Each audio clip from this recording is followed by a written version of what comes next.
Hello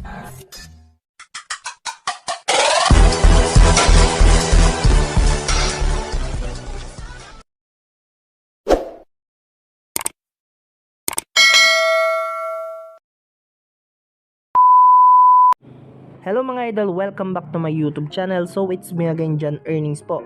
At for today's video nga po ay tuturuan ko kayo kung paano tayo magkaka-internet. Okay? So bibigyan natin ng paliwanag yan, step by step.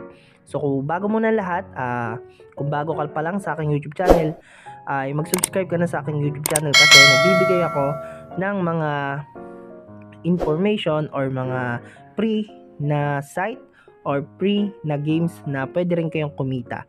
At ngayon nga, natutunan ko itong tricks na ito sa aking kaibigan lang. So ngayon, pagkapunta nyo po ng setting, so pumunta po kayo dito sa mobile network. Okay, basta yung sa mga mobile network po. Then pagkatapos po nyan, isikiklik lang natin kung ano yung SIM card nyo. So dito tayo sa SIM 1. And then ngayon mga idol, so pumunta po kayo ngayon dito sa may baba. So i-click nyo po tong access point names. Okay, so dito po mga idol makikita natin yung ating internet. So dito po yan nakalagay. Okay, so as you can see naman po mga idol, nagawa na po ako dito ng APN Pre-Net Global. Okay, so ayan na po yung bagong gawa natin na para sa libreng internet. At kung magagawa kayo ng panibago, ay click nyo lang tong plus sign. Okay, so ipapakita ko lang sa inyo yung mga gagawin nyo na o mga dapat nyong ilagay dito. So pagka-click natin dito, ayan sa plus sign is ganito yung lalabas sa inyo mga idol, ano? Okay, so dito mga idol, ang ilalagay nyo sa name ay APN Pre-Net Global.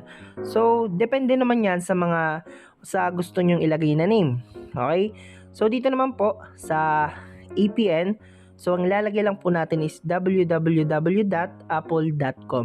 Okay, so dito naman po sa proxy, so hindi na po natin kailangan lagyan yan.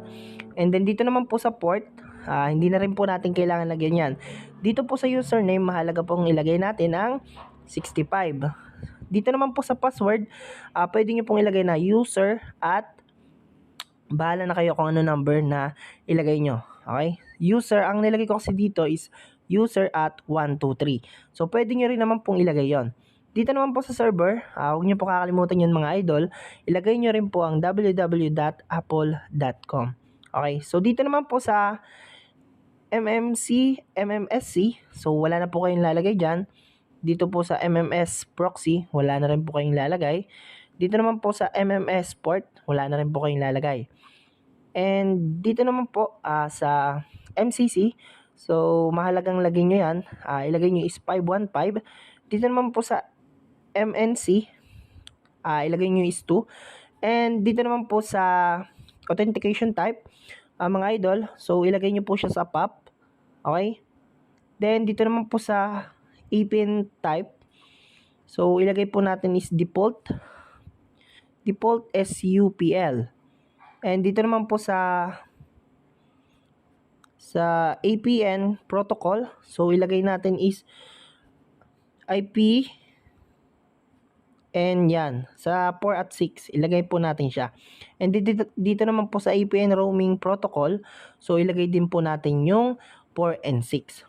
Okay, then pagkatapos yan, dito naman po sa bearer, ilagay lang po natin ito, not specified. So hindi na natin kailangan lagyan yan. Okay, then pagkatapos yan po mga idol, i-click mo lang tong plus. I-check mo lang yon. Then pagkatapos yan mga idol, so ito yung ating internet. So my globe internet ay yung nasa SIM card natin. And then ngayon naman, ito yung ginawa natin na free na load. Okay, so i-try natin if gagana siya. So mga idol, pagka may lumabas sa inyo na data dyan, ang ibig sabihin yan is gumagana. So pwede na kayong makapag YouTube, makagamit ng mga internet. So libreng-libre lamang po siya. Okay, so ayun lamang po ang video natin sa ngayon, and madami po akong mga i-upload ng mga video about sa mga hack na sa tungkol sa load. Okay, so hanggang dito lang yung ating video, and don't forget to subscribe to my channel. Maraming salamat, ingat, and God bless you all po.